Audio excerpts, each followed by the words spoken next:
would you do if you joined a gaming Discord group only for someone to claim to have dissociative identity disorder and they have alters from the games you like to play? If you don't know, dissociative identity disorder is a trauma-based disorder in which a child will fragment their brain in order to survive, creating alternative states or multiple identities. That's a basic breakdown. Is this possible? Yes, but they're claiming you and others on the server to also have DID, trying to convince you to make alters based off of these video game characters. We will be talking about all of this in today's video, so make sure to give the video a thumbs up, subscribe, and let's get into it.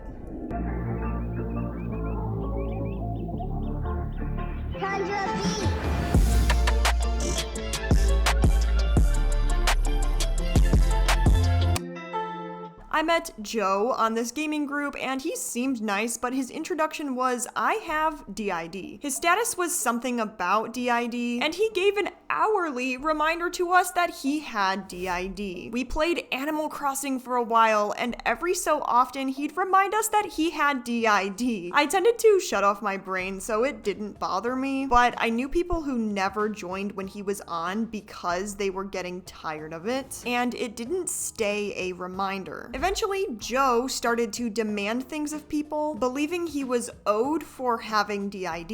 If they didn't give him what he wanted, he'd cry about ableism, call them a bigot, give them speeches about his horrible trauma, and wouldn't stop until he got what he wanted. He even thought he was owed a higher role on the server just because he had DID. I won't get into the drama he started, but let's just say he went on a smear campaign of the team just because he thought he deserved their roles, and used DID to call them ableist when they fought back. DID was always a card for him. Anytime he got into drama, he overplayed what someone else did and downplayed what he did, eventually excusing his behavior on another altar or saying that having DID in general meant he could never be at fault. Eventually, Chase, another fake name, came in claiming to have DID, most of the time saying the things Joe was. Chase suddenly got DID after an argument with the members and started making DID his entire personality. He even switched on command in a voice chat when members wanted to meet his alters. Joe was very upset because he wasn't the only person who had DID and getting special treatment, so did everything he could to get Chase banned for faking, which did happen. It wasn't long before someone else came up to say, "The body woke up and discovered me and the other alters," and Joe did nothing about it. The week after that, more people started claiming to have DID. Even the person I was closest to, Bailey, claimed to have DID because she spoke to Joe and found out her stress in playing Genshin made her make alters of the characters up to the Earth arc. I was even reached out to by Joe so he could explain to me how I had alters, and he knew who I switched to based on how I acted. I didn't buy it and he got mad at me. There's an entire thing about him trying to get me kicked out of the group because I wasn't buying that I had 200 alters from my favorite games. But that's all you need to know. A person with DID who has an alter based on a fictional character could be seen as a fictive or introject. This could be an alternative state with the form, personality, and possibly backstory of a fictional character. I don't know, obviously, whether or not this person in the server does or doesn't have DID to give them the benefit of the doubt, but there is an emphasis on their disorder as if it is their entire personality. I understand that having DID can overshadow multiple facets of your life. You have amnesia, flashback, symptoms of PTSD. But maybe this person using having DID as a central part of their personality can overshadow different aspects of their personality. When someone uses their diagnosis to demand special privileges, it can create skepticism and stereotypes about the disorder. You are no better or worse for having a diagnosis, and this mindset might actually say a little bit about this person's experiences. I mean, where were they that they believe having DID should make you get special privileges, maybe like a different Discord server? Maybe they were trying to, I don't know, self-diagnose others with the condition because they might have a misunderstanding of the symptoms of the condition. I mean, a lot of us when we were kids and even now might roleplay as a character in a movie, you know, we wish we were them. That doesn't mean we actually are them and have distinct personalities. This could be an example of social contagion in the way that randomly other people started saying that they discovered they are a system. Some people might imitate or model the behavior of others in a social group because they might, I don't know, admire them. especially because their behavior is being reinforced. This person is trying to convince you that you have something. A lot of us enjoy receiving praise, validation, and acceptance from our social peers to the point where you might flat out start faking it, or you might even genuinely believe you have it because of misinterpretation of symptoms. Seeing these online influences like, YouTube and TikTok, you're like, okay, I actually have gone through childhood trauma during your identity formation, can make you believe you have it. Yes, it is true that DID is caused by severe and repeated childhood trauma, but us acting differently throughout the day is not the same thing. This was posted on Reddit and I saw someone in the comments respond, and I kind of want to know your thoughts on this.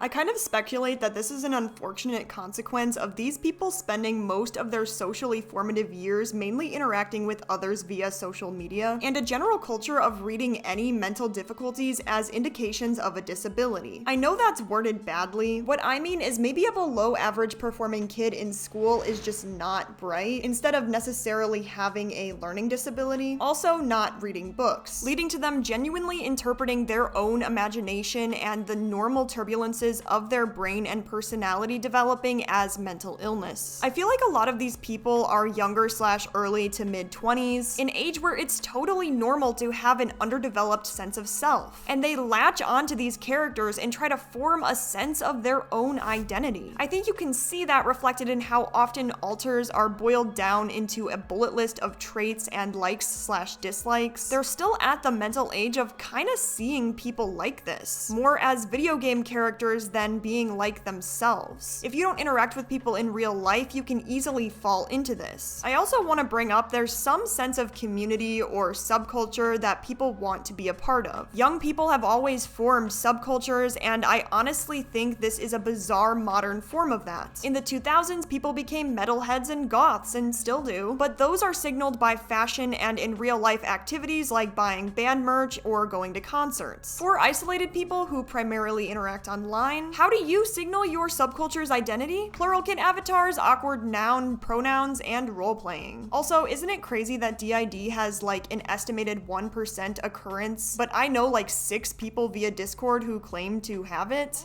I agree that not every single person who might struggle in school for sure has some kind of learning disability. You could have different learning styles, environmental factors, and some of us just lacked motivation and interest during school. So while struggling in school could be indicative of an undiagnosed learning disability, I don't think that's always the case. So this could make a lot of people want to over-pathologize a normal human experience. Someone actually replied to this comment, which is a little bit more controversial, so again, let me know your thoughts.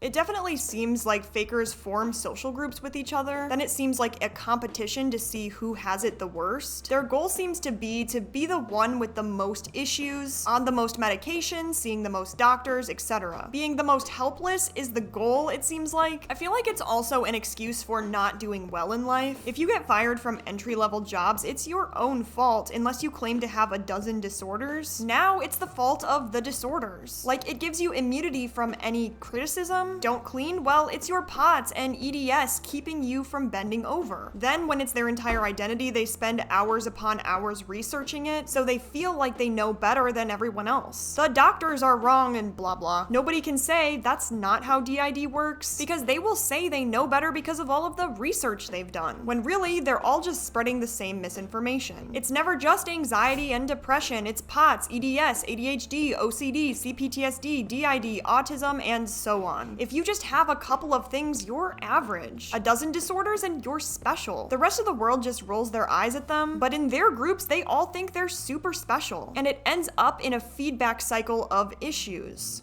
As human beings, we might engage in social comparisons in order to evaluate our own worth. So saying that I have the worst trauma out of everyone, I have all of the disabilities, could actually just be a coping mechanism, which really isn't healthy because we've seen a lot of people like, mothers or fathers being like, well, when I was a kid, I had all of these insert traumatic things happen to me, so what you're going through really isn't that bad. You might have a misunderstanding or lack of awareness because for you, what you're going through is very, very difficult, so how could anyone have it worse? I don't know. For others, it could be attention seeking or validation because maybe in your daily life, your issues might be overlooked or invalidated. But yeah, I would love to know your thoughts on our story today and the people who responded in the comments down below without having our default, I don't know the word for it, pronouns like she, her, or he, him. That does not like indicative of attention-seeking behavior. But yeah, make sure to give this video a thumbs up, subscribe, turn the bell on if you're feeling risky, and comment below. Thank you so much. It helps with the algorithm. Also, thank you so much to each and every one of my members for supporting my efforts on this channel. But to everyone, I hope you have a good day,